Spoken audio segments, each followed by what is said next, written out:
After receiving multiple comments about why did I take my Ipsy video down, I figured I'd make another one. I suppose I didn't make it.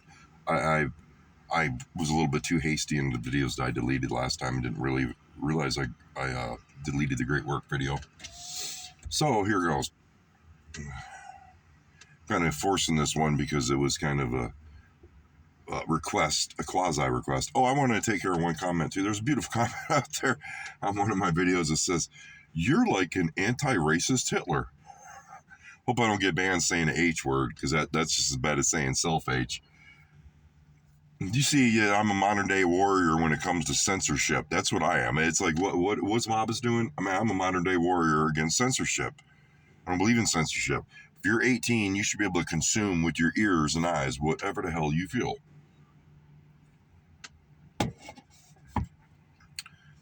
Can I get an amen from the double row?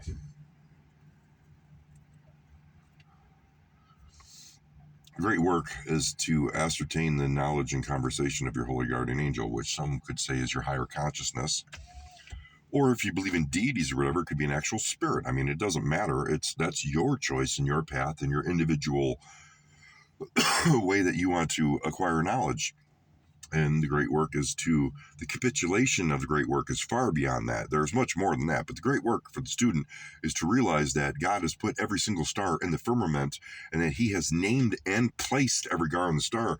He has named and placed every star in the firmament. And every man and woman is a star. And the great work is to get in contact with the knowledge and conversation of your holy guardian angel, aka your higher consciousness or self. And if you do this and you're properly doing this at Ipsy and a master of the temple or whatever grade that you find yourself in, and you are selfless and you are truly on the path of the great work, this is not just for yourself, but it is to ascertain the law, the word of the law, so you may give this forth as a shining example of the beauty of God to man. You could tell the left-hand magician from the right-hand magician very easily by what they will give. To know, to dare, to will, and to keep silence. And we all know that this Ipsissimus Mobus, be damned if he'll keep silence. That'd be the one vulgar thing that I will not do in today's society. That's vulgar. That was an antiquated and old equation to keep silence. Yeah, back when you might come to some self-H because the church or somebody who's persecuting you now. Oh, we could do it because whatever illusions that you want to manifest. The law is for all. The law is for all. We've been told this by the last Ipsissimus, to Megatherion, of course, who declared his law, which is love law, love under will. People don't understand this, but the Bible says the same thing. Love is law, love under will. Agape, thelema. Man was given a love. Man was given thelema. 93. You got to know a lot more than just one specific branch of the occult. If you want to attack something like do what thou wilt should be the whole of the law, or love is the law, love under will, you have to know a lot more than just human language and human understanding of.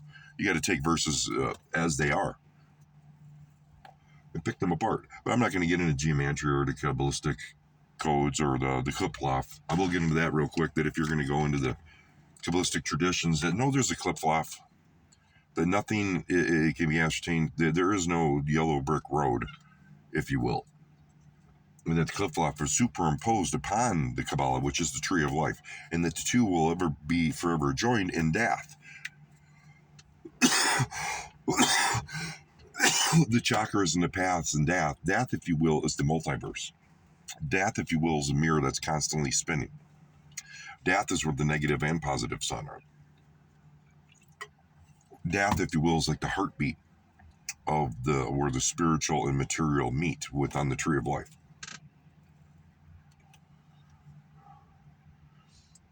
Any kind of knowledge that one would seek, just because you would be given a shield or a sword or a helmet, does not mean that you're impervious and that you won't be tested and tried.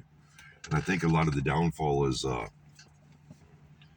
I believe on the left-hand path, I'll call it the left-hand path, just for a better word. I'm not calling it Satanism, I'm far from that. I'm just putting it into the category of left-hand path, like Nietzsche and them. They were too aesthetic and not enough joy that I believe only could be brought in by deities and souls and spirit, and that there's something outside of man. They were too introspective, because we both know that the darkness and the light that is inside of every living thing comes and emanates from somewhere, even though that there is no rational point between A and B. That's an illusion.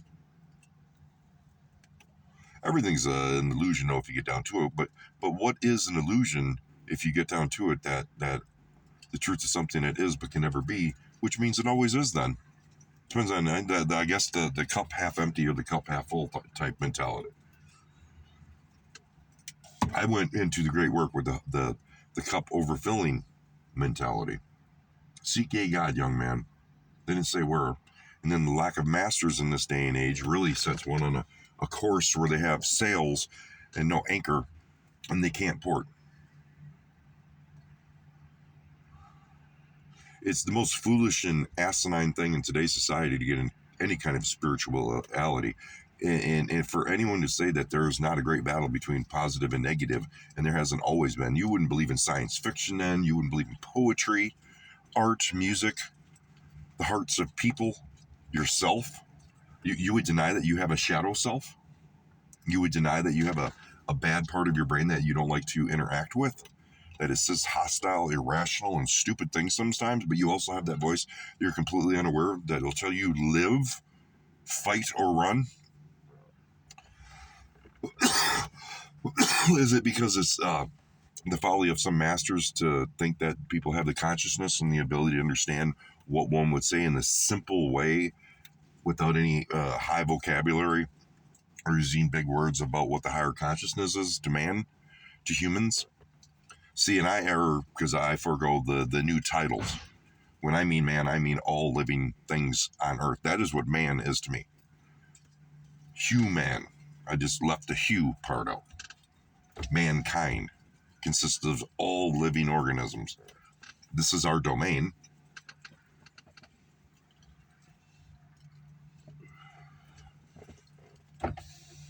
Very, very, very, very few women within the order have not been anything but muses.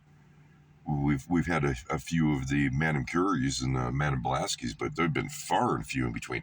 And we see in this new empowered day and age, and it's always the same old gerbil, the same old gerbil, the same old gerbil, the same old new age crap that's rehashed old crap. That's the revivalist religion for you, that it can't come up with anything new. I'm saying now, today's day and age, especially when it comes to geometry and the Kabbalah, and we'll go into that and talk about it. The computer revolution has assigned new symbols and attributes to these things. We're creating a Kabbalistic dictionary where everything on earth will be able to be cross-referenced in real time into numerical value.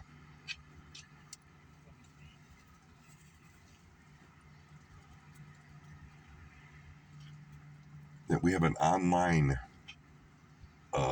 consortium of people just adding random numbers, bits, phrases, sentences, names, times, places. Well, it's going to be an amazing thing because it's still, the values are still the same. You will find that even on the computer, if you put in agape or you put in love, they will have the basic. You won't find certain things within the Kabbalistical formation. And now that we got this online and there's millions of pages and millions of pages, it makes 777 by Aleister Crowley look like just it's just the only thing you could use out of 777 and Aleister Crowley is the front page that explains what the Kabbalah is. Other than that, his book is completely antiquated, as he said it would be. As two Megatherion said, it would be. If he could only see, they say in the Bible people, that the prophets envy us right now.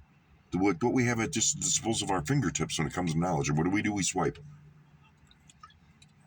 We use this internet and this creation and this grand thing we have in such a juvenile. I don't mean to be sitting in the seat of the scornful on a video about the great work, but we use it such juvenile ends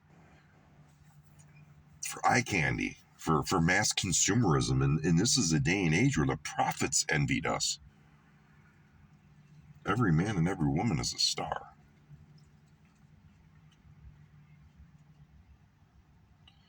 There is no God but man. What? See, they stand opposed to ideas, don't they? Do what thou wilt should be the whole law, and if thou dost thy will upon this earth, no other living beings shall say nay. That is why in this video I'm going to go back into one thing, because I got rid of my Illuminati video. The Illuminati, you understand, is above reproach because they are beyond nationalities. They don't have a border. They're a consortium of the world's elites. They all have the same thing in common, that they're a blood sacrifice cult of Baal, Moloch, or whatever name he wants to call or herself today, because they have a legion of names. Just like the Illuminati has changed throughout history. We at one time called them the Pharisees, or the Pit of Vipers, or whatever name that you want to use today. Because if you can't name your enemy, you can't fight back against your enemy. You can't identify your enemy. We all know that old trick. So that's exactly why the Illuminati changes its names, and they change what Baal means many. But they're all Baal worshippers when it comes down to it. They're all brothers left-hand path, and they've committed the obscenity of taking the black matter, which is inside of every living human, man, woman, and child on earth. There's black matter, and I'll tell you this is one of the secrets. There's black matter in the spinal column of every human being. At the base of your spine, there is primordial black, pure evil matter. And at the top of every single human being's spine, and this is scientifically proven as well as the occult, that there is black matter, pure evil, at the top of one's spine. And every single human being has this in their spine. That's what we were created from. It is primordial energy. And the obscene left-hand path forces these two black matters, the chakra, the snake, if you will, to conjoin. And they force it. Yes, they force it. They force it with an adrenochrome ritual, also involving a mask. They are a blood sacrifice cult that is a pedophile, murdering cult of children that are completely addicted on adrenochrome, which prolongs life. It keeps one's more youthful appearance. It makes your eyes bug out of your head, of course. You're not in reality, because adrenochrome is probably one of the strongest drugs on earth and can only be found where, people? In the human brain. See, now they would be, oh my God, you're advocating. I'm advocating, because I'm trying to make human beings aware of something they don't know. So let me use my soft speech. I want to talk about this in the occult video. When they take small C's, 80,000 C's are missing from Mexico last year. When they take small C's and they put them in sadistic abuse situations and they have them hooked up, they basically commit their S, let's say, their vice. That would suffice me saying S. When they get the adrenochrome out of this child while they're alive, basically abusing them. That's what they do. That's the adrenochrome ritual. They all do it. That's what they have in common. And I've told you how they get in the Illuminati. You have to be shamed if you're a man, and if some scene acts, sex acts, and they'll videotape that. And then there's different ways of getting in. You can S somebody in your family or this and that. Normally they'd like to have it where you do it to a mother or father, because then you're committing self-H kind of on yourself, because it's your mother or father, your life, like a Caligula. Let's just say like Caligula did.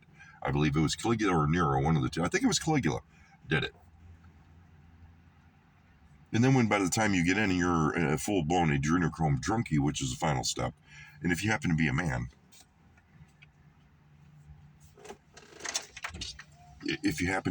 we all know the criteria for a man, especially a black man. You must wear a dress in public. They're further shaming you more. It depends on where you're at within the selling of your soul, let's say, selling of your morals, selling of who you are, because there's an ultimate and final trick also with these people. Let's say these actors within our society. If you get to a high enough level and you sell your soul for riches, fame, money, that does not necessarily mean that you'll be the one that's around for it, because your clone will be. But on all actuality, he promised you nothing and you received nothing, as it says in the Quran and the Bible. But in all actuality, Satan fulfilled his role. Did he not? In saying that I would give you this for your soul and you fell for it, and you really don't get it. Your clone gets the adoration, but you really do too, don't you? In some quasi way. You're not there, but you are there type mentality. How do I know this? Just read it. You can read it. Hunter Thompson, in his autobiography book, Fear and Loathing in Las Vegas, Adrenochrome. They got it from Satanists in California. What better place for Satanists to be going around and doing that to people's children and this and that and the like? And what are they going to do? Get me for, I'm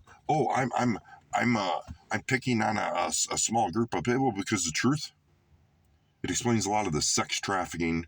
It explains a lot of our wars. It explains a lot of our children missing. 80,000 in just Mexico last year. They're adrenochrome junkies.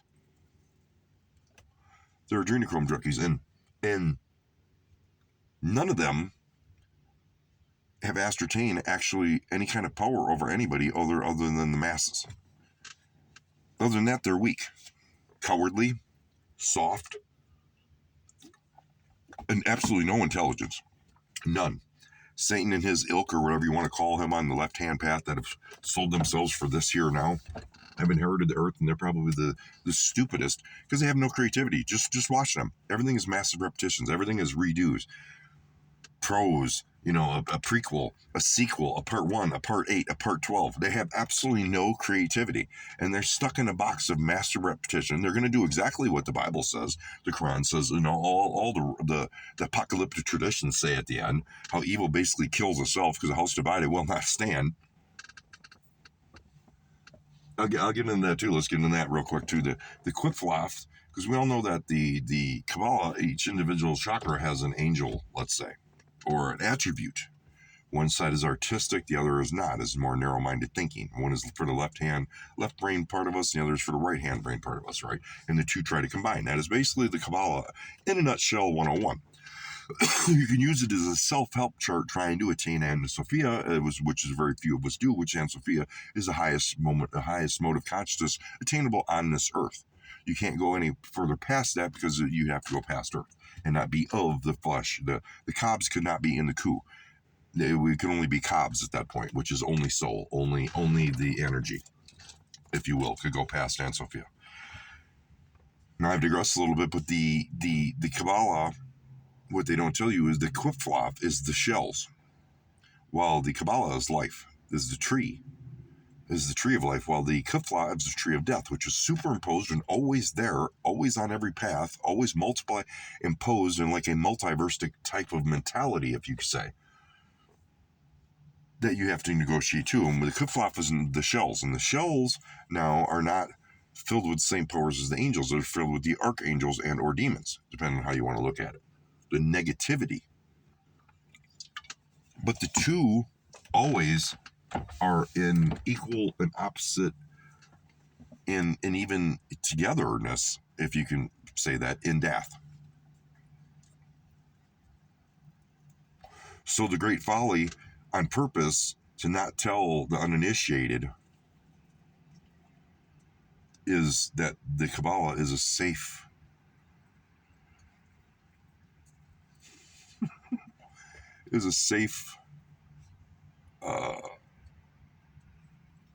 place to venture into unprepared, that you're going to have to eventually, no matter what kind of heart you have, how pure it is, whatever, it has an inherent booby traps, because they don't tell you that this same tree of life is superimposed upon the tree of death. And where do these come from? And see, this where I was an illusion. I believe I've transcended all this, and that the darkness and light both come from the same place. And they're dissociated from emotional attributes that we would use as humans. But I will back up into, yes, there is a planet that controls the tree of death, just like there's a planet that controls the tree of life. And this planet, they are of the shells because they have a negative sun. And they have grown scales, if not shells. And on the dark side of the planet, because unlike the light side is unity, and it is not a house divided and does not stand against itself. The good side is unity, and the bad side, therefore, planet is not unity. The bad side planet has Asmodeus on the light side, which is the god, the archangel of lust, if you will, and it's devil, Satan, upon the other side, which is hate and anti-fertility upon the other side. And people would say, oh my God, but Asmodeus doesn't not love. I used the wrong word there, lust. Fire.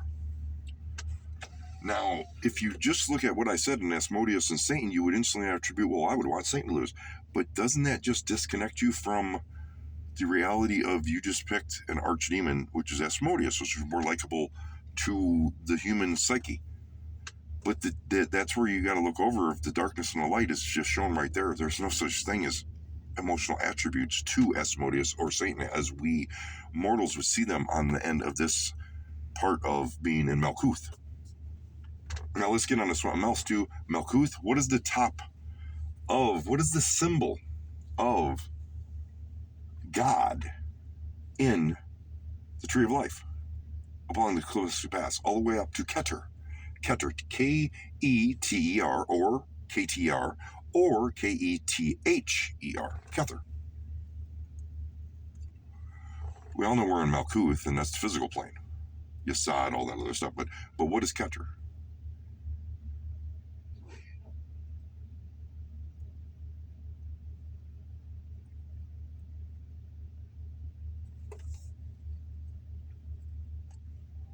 What is Keter besides the swastika? That has been the symbol through time immemorial for heaven, God, whatever you want to call it, within the Tree of Life, is the swastika.